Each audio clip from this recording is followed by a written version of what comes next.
Hi, this is Tom Greenwood from sydneyportraits.com.au, and in this clip we're going to look at why some of your shots might be a bit fuzzy, blurry, not quite sharp.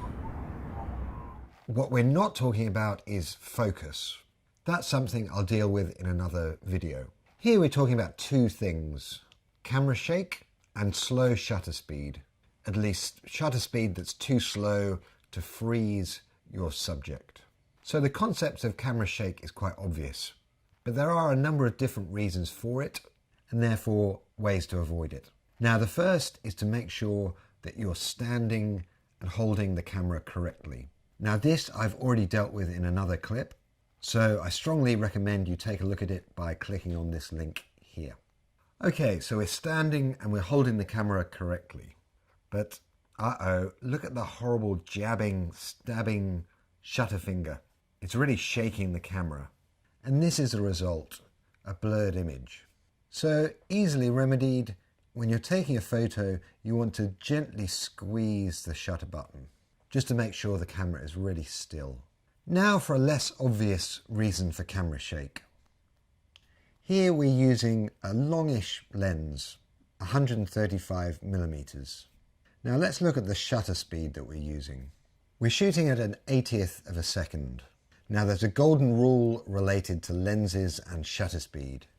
Always use a shutter speed faster than the length of the lens.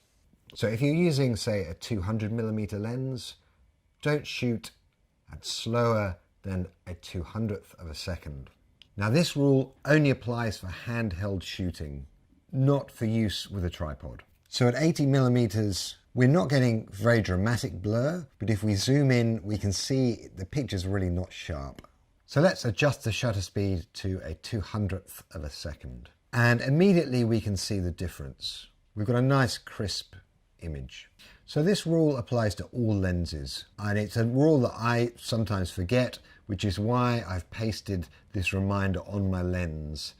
So moving on from camera shake, but still looking at shutter speed. Here we're taking some portraits. The light is quite dim, so we're shooting at a 60th of a second. Now this is a fairly slow shutter speed, and if our subject was sitting stock still like a statue, that would be fine. But of course she's not. When shooting portraits, it's often nice to chat with the subject so you get a range of expressions. But that means the subject is moving, and a 60th of a second is too slow to freeze those movements.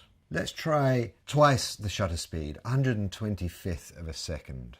And again, initially it looks pretty good, but if we zoom in, we can see at even this shutter speed, it's too slow to freeze her movements. Now 125th of a second is a shutter speed I use quite a lot for portraits, but that's really for when the portrait subject isn't moving, and in this case she is. So let's speed it up to a 200th of a second. So if we look at her top, we can see it's not actually in focus. But more importantly, if we look at her eyes, at last they're nice and sharp, they're nice and crisp. So we can feel confident for this kind of shot. The subject is moving, chatting. 200th of a second is probably about right. Okay, so I hope you found that helpful. If so, please subscribe and take a look at some of the other clips in the series.